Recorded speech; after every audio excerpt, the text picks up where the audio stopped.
Welcome to the science behind. Today, we're exploring the truth about beneficial bacteria, the invisible foundation of every healthy aquarium. These tiny organisms are often mentioned in passing, especially when cycling a new tank. But most hobbyists don't fully understand what they are, what they actually do, or how easy it is to mess with them without even realizing it. So in this episode, we're breaking it down clearly. First, we'll look at what beneficial bacteria really are and what they do, how they process waste and keep your tank stable. After that, we'll go over to where they live, because it's probably not where you think. And finally, we'll dive into how to care for them and what not to do if you want your system to stay balanced. Let's get into it.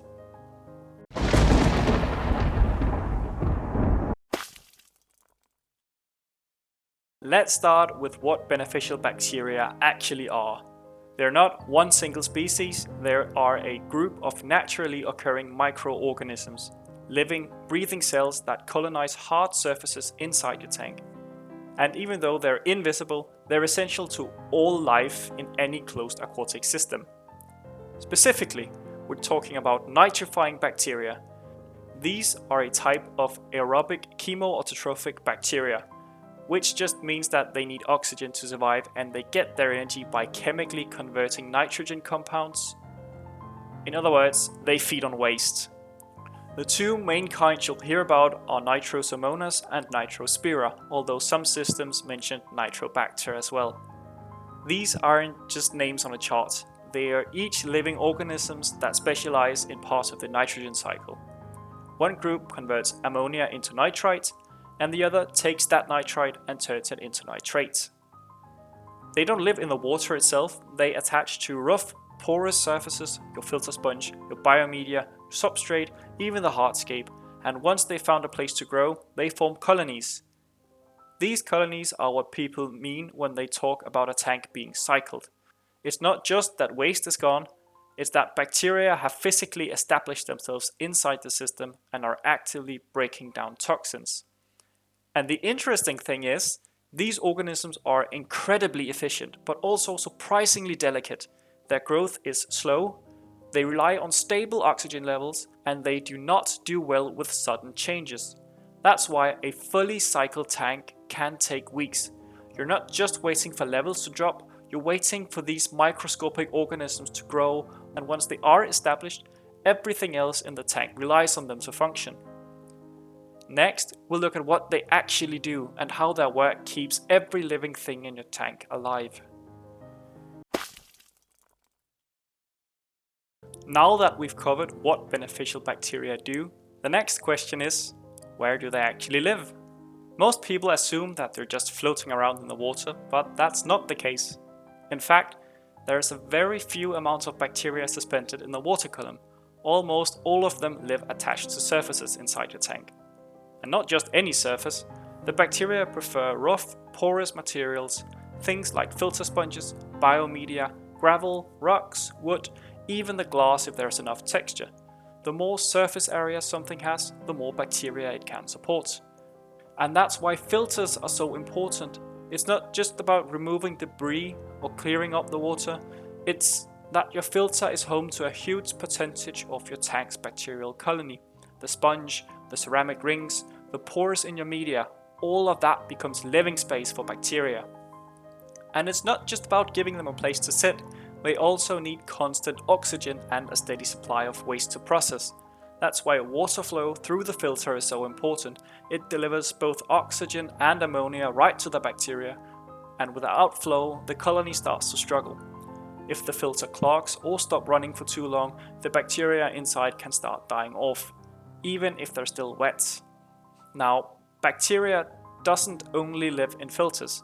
If you're running a low-tech setup or something like a shrimp jar that has no filtration, the bacteria can still grow, just more slowly and usually across the substrate, the hardscape, and even on the plants. These tanks can still balance themselves, but they take longer to establish and are much more sensitive to changes. So, if you've ever wondered why your cycle has disappeared after changing a filter, or why a bare tank takes longer to stabilize, this is why. You're not just disrupting equipment, you're also disrupting the ecosystem that your bacteria have built. Understanding where these bacteria live helps you protect them, and protecting them means fewer ammonia spikes, fewer surprises, and a much healthier system overall. Next, we'll take a look at how we often harm these bacteria without even realizing and what you can do instead to keep them thriving. Now that we know what beneficial bacteria are, what they do, and where they live, let's talk about how we often harm them without really meaning to, and how to avoid that. One thing I've come across from time to time is the idea that you should never clean your filter, or you'll somehow ruin your cycle. And while there is a little bit of truth to the concern behind that, the reality is much more nuanced. Bacteria aren't as fragile as we sometimes think, but they're not invincible either. The biggest threat here is usually chlorine, and that's where it really depends on where your tap water comes from. Some water sources are relatively soft and untreated, while others are heavily chlorinated. And if that's the case in your area, even a quick rinse of your filter sponge under the tap can wipe out a large portion of your bacterial colony. Chlorine is meant to sterilize water. It breaks down cell membranes and kills bacteria quickly. So the safest option, regardless of where you live, is to rinse your filter media in a bucket of old tank water. It removes debris but doesn't shock the colony. Another thing that can hurt your bacteria is drying out. If you take out your sponge or biomedia out of the tank and leave it on a towel for too long, or let your filter sit turned off, you'll risk losing a lot of that population. These bacteria need moisture and oxygen. Even if they're still damp, if there's no flow or no oxygen, they start dying off pretty quickly.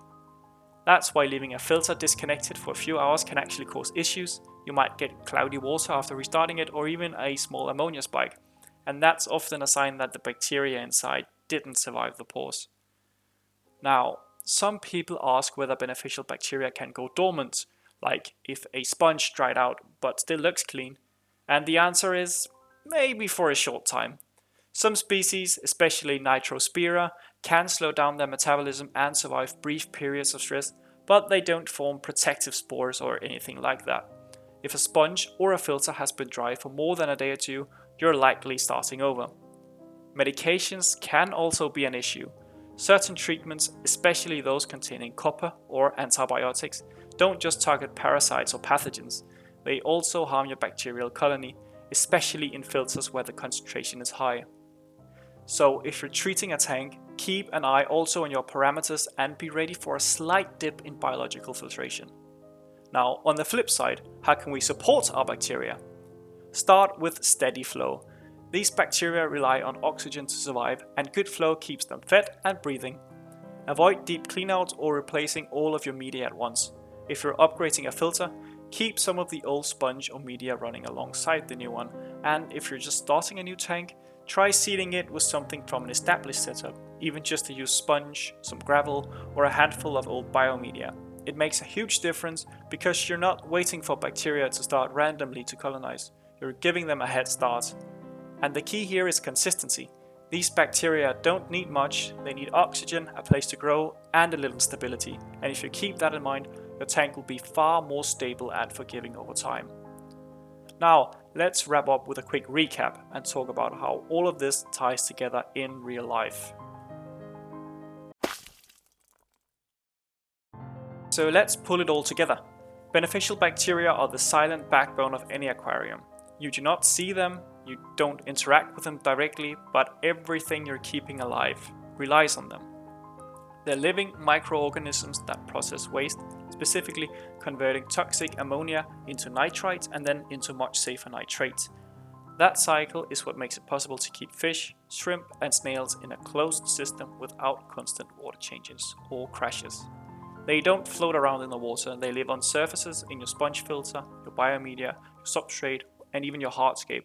The more surfaces and area and the more oxygen they have access to, the better. And while they're not extremely fragile, they can definitely be harmed, especially by chlorine, drying out, or long periods without flow.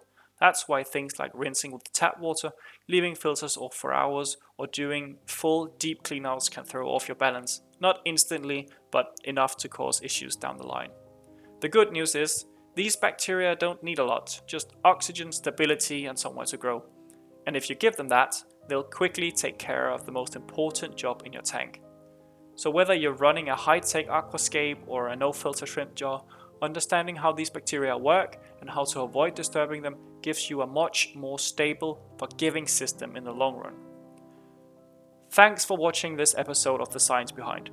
If you've got questions, or if you ever had your filter crash on you without warning, let me know in the comments. I'd love to hear how you handled it. And if you enjoy diving into the biology and systems behind this hobby, make sure to subscribe, and I'll see you in the next one. Thanks for watching.